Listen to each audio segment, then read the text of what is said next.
ದೇಶದಲ್ಲಿ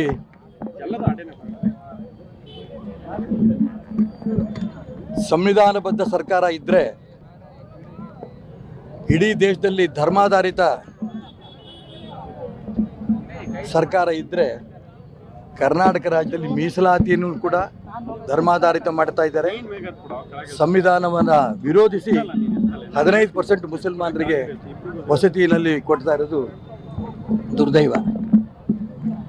ಇವತ್ತು ನಾವೆಲ್ಲರೂ ಕೂಡ ಇಡೀ ಹಿಂದೂ ಸಮಾಜವೇ ಹೆಚ್ಚು ಕಡಿಮೆ ಇವತ್ತು ಶಿವಮೊಗ್ಗದಲ್ಲಿ ಸೇರಿದೆ. ದೊಡ್ಡ ಸಂಖ್ಯೆಯಲ್ಲಿ ಹೆಣ್ಮಕ್ಳು, ಯುವಕರು, ರಾಷ್ಟ್ರಭಕ್ತರೆಲ್ಲ ಸೇರಿಕೊಂಡು ಇವತ್ತೊಂದು ಪ್ರತಿಭಟನೆ ಮಾಡಿದೆ. ನೆನಪಾಗಿದ್ದು ಅಹಲ್ಯಾಬಾಯಿ ಹೋಳ್ಕರ್ ಅವರು.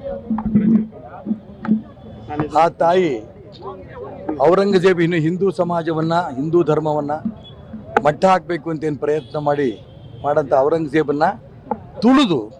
We at East Point Group of Institutions offer a wide range of courses that provide limitless opportunities, building skills over 2 decades.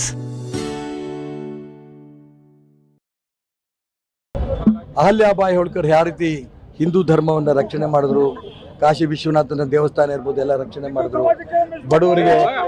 ಬಡವರಿಗೆ ಮನೆ ಕಟ್ಟೋದಿರ್ಬೇಕು ಇರ್ಬೋದು, ವಿಧವೆಯರಿಗೆ ನ್ಯಾಯ ಕೊಡೋದಿರ್ಬೋದು, ಎಲ್ಲರೂ ಕೂಡ ನ್ಯಾಯ ಕೊಡೋ ದಿಕ್ಕಿನಲ್ಲಿ ಅಹಲ್ಯಾಬಾಯಿ ಹೋಳ್ಕರ್ ಯಶಸ್ವಿ ಆದರೆ, ಕರ್ನಾಟಕ ರಾಜ್ಯದಲ್ಲಿ ಔರಂಗಜೇಬ್ ರೂಪದಲ್ಲಿ ಸಿದ್ದರಾಮಯ್ಯನವರು ಪ್ರಯತ್ನ ನಡೆಸ್ತಾ ಇದ್ದಾರೆ.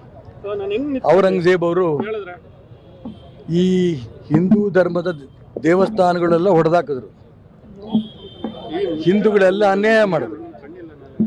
ಅದನ್ನ ನಾನು ಯಾಕೆ ಇವತ್ತು ಹೋಲಿಕೆ ಮಾಡ್ತಿದ್ದೀನಿ ಅಂದರೆ, ಔರಂಗಜೇಬ್ ಸಿದ್ದರಾಮಯ್ಯನವರೇ ಆಗಬೇಡಿ, ಅಹಲ್ಯಾಬಾಯಿ ಹೋಳ್ಕರ್ ಅವರ ರಕ್ತ ನಿಮ್ಮ ಮೈಯಲ್ಲಿ ಹರಿತಾ ಇದೆ. ಅಹಲ್ಯಾಬಾಯಿ ಹೋಳ್ಕರ್ ರೂಪದಲ್ಲಿ ಕರ್ನಾಟಕ ರಾಜ್ಯದಲ್ಲಿ ಆಡಳಿತ ನಡೆಸಬೇಕು ಅಂತ ಈ ಸಂದರ್ಭದಲ್ಲಿ ಒತ್ತಾಯ ಮಾಡ್ತೀನಿ. ತಕ್ಷಣ ಮುಸಲ್ಮಾನರಿಗೆ 15% ಏನು ವಸತಿ ಯೋಜನೆಯಲ್ಲಿ ಸೇರಿಸಿದ್ರಿ, ಅದನ್ನು ವಾಪಸ್ ತಗೊಳ್ಳಿಲ್ಲ ಅಂತಂದರೆ ಜೈಲು ತುಂಬೋದಕ್ಕೂ ಕರ್ನಾಟಕ ರಾಜ್ಯದ ಹಿಂದೂಗಳು ನಾವು ತಯಾರಿದ್ದೀವಿ, ರಾಷ್ಟ್ರಭಕ್ತ ತಯಾರಿದ್ದೀವಿ.